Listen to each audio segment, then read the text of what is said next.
ప్రభునందు మాకు అత్యంత ప్రియులు మీకందరికీ ప్రభు అయిన యేసుక్రీస్తు వారి నామములో శుభాలు తెలియచేస్తున్నాను. బాగున్నారా? ప్రభు సదాకాలం మీకును మీ పనులకును మీ బిడ్డలకు చదువులకు తోడే నడిపించునుగాక. ఆమేన్. ఈ సమయంలో ఒక బైబిల్లోని శ్రేష్టమైన మాటను మనం ధ్యానం చేద్దాం. ఆదికాండం 15వ అధ్యాయం మొదటి వచనాన్ని నేను చదువుతూ ఉన్నాను. ఆదికాండం 15వ అధ్యాయం మొదటి వచనం.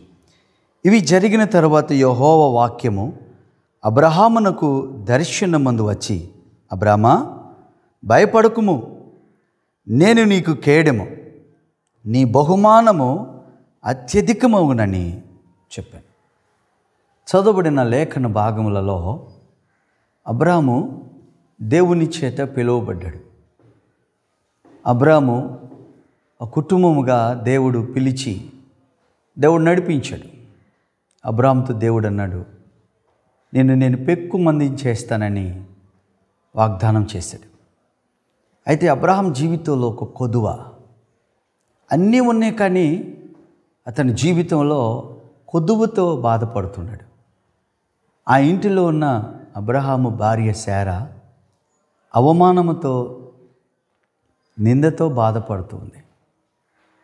దేవుని మాటలు, దేవుని వాగ్దానం అవి ఎన్నటికీ నిరర్ధకము కానేరనివి. కాబట్టి ఈ సమయంలో నీ జీవితంలో ఎట్టి కొదువులైతే ఉన్నాయో ఆ కొదువులను బట్టి వాక్యము నీ దగ్గరకు వచ్చి నీతో మాట్లాడుతుంది. నేను నీ కొదువులన్నిటిని తీరుస్తాను, నీ మీద ఉన్న నిందను తీసివేస్తాను. నీవు దేవుని యందు విశ్వాసముంచు, నమ్మికించు. బైబిల్ చెప్తా ఉంది, అబ్రహాము దేవుని నమ్మెను, అది అతనికి నీతిగా ఎంచెను. అబ్రహాము వెయిట్ చేశాడు, భరించాడు, అవమానాన్ని నిందను భరించాడు.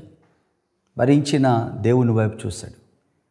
దేవుని వైపు చూసినప్పుడు దేవుడు నమ్మదగిన దేవుడు కనుక ఆయన వాగ్దాన పుత్రునిచ్చాడు. నా ప్రియ సహోదరి సహోదరులారా, దేవుడు నమ్మదగిన వాడైనప్పుడు నీ జీవితంలో ఏ కొదువ ఉండదు. ఈ సమయంలో నీవు కొదువులతో బాధపడుతున్నావా? అక్కరలతో బాధపడుతున్నావా? నిందలున్నాయా? ఏడ్పు ఉందా? అవమానం ఉందా?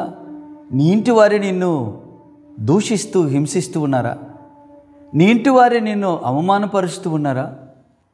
ఆ రీతిగా నీ జీవితం ఉంటే ఈ సమయంలో దేవుడి వాక్యము ద్వారా నిన్ను ధైర్యపరచడానికి ఇష్టపడుతున్నాడు. ఈ వాక్యము ద్వారా దేవుడు నిన్ను బలపరచడానికి ఇష్టపడుతున్నాడు. కాబట్టి నీ జీవితంలో దేవుని వాక్యానికి లోబడి దేవుని మాటను నమ్మగలిగితే ఆయన నీ పట్ల నీ బాధనంతటిని తీసివేసి గొప్ప కార్యం నీ జీవితంలో చేస్తాడు. అబ్రహాము జీవితంలో ఊహించినటువంటి గొప్ప కార్యం దేవుడు చేశాడు. అతని ఆలోచన ఏంటంటే, నా ఆస్తి అంతటికీ ఎబెనెజరే కదా వారసుడు, ఆయనే కదా, నాకు వారసుడు లేడు కదా. ఇట్టి బాధలో నీవు ఉంటే ప్రభు నీతో మాట్లాడుతున్నాడు. నీ కన్నీటిని తుడిచి నీ మనస్సులో ఉన్న అపనమ్మికను తీసివేసి నిన్ను దీవించి నీకు నీ కొదువలు తీర్చడానికే ఈ వాక్యము ప్రభు నీతో మాట్లాడుతున్నాడు. బైబిల్లో కీర్తనలు 119వ కీర్తన 50వ వచనములో వ్రాయబడింది, నీ వాక్యము నన్ను బ్రతికించను. దేవుడిని బ్రతికిస్తుందంటే కృంగిపోయిన జీవితం, నిందల పాలైన జీవితం, అవమానముతో ఉన్న నీ జీవితంలో ఆయన నిన్ను బ్రతికిస్తాడు.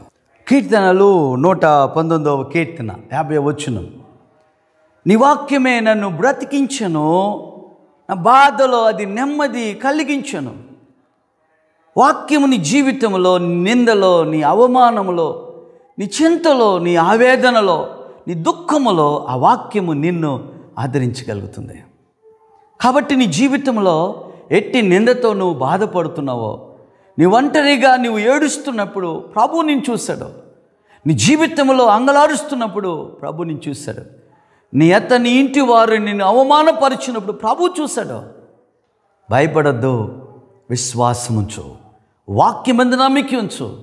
దేవుడు నీకు నీ నిందను తీసివేసి నీకు సంతోషకరమైనటువంటి కార్యమును దేవుని జీవితంలో చేస్తాడు. నమ్ముతున్నావా? నీ బాధలో ఆయన ఒక్కడే నెమ్మది కలుగు చేయగలిగిన వాడు, నీ బాధనంతటిని తీసివేయగలిగిన వాడు. ఆ వాక్యము అబ్రహామును దర్శించింది. ఆ వాక్యము అబ్రహాములో ఉన్న కొదువు తీర్చింది. ఆ వాక్యము అతని బాధలన్నిటిలో నుండి నెమ్మది కలిగించింది. దేవుని వాక్యము నిన్ను నెమ్మది కలిగిస్తుంది. అది ఎంత వేదనకరమైనదన్నా, ఎంత బాధ అయినా. మీకు మరొక కుటుంబాన్ని జ్ఞాపకం చేస్తాను. హన్నా అనే స్త్రీ షిలో దేవాలయంలో ఆమె ఏడుస్తూ ఉంది, ప్రార్థన చేస్తూ ఉంది, దేవుణ్ణి అడుగుతూ ఉంది, ఏటా దేవుని దగ్గర అడుగుతుంది. నీ జీవితంలో ఇట్టి దుఃఖము, వేదన ప్రభు చూశాడు. అన్న వేదనను చూచిన దేవుడు, నిందను చూచిన దేవుడు, కన్నీటిని చూచిన దేవుడు, వ్యాకులము విన్న దేవుడు. ఈ సమయంలో నీ ప్రార్థన దేవుడు విని నీ జీవితంలో ఆయన నీకు ఇటు శుభకార్యమును చేయబోతున్నాడు. నమ్ముతున్నారా? విశ్వసిస్తూ ఉన్నారా? దేవుని యందు విశ్వాసంతో నువ్వు బ్రతికితే, నమ్ముట నీ వలనైతే నమ్మువానికి సమస్తము సాధ్యం. ఈ సమయంలో ఈ వాక్యాన్ని గట్టిగా పట్టుకొని, ప్రభువా, అబ్రహాము కుటుంబంలో నాయన నీవు కొదువును తీర్చావు నాయనా,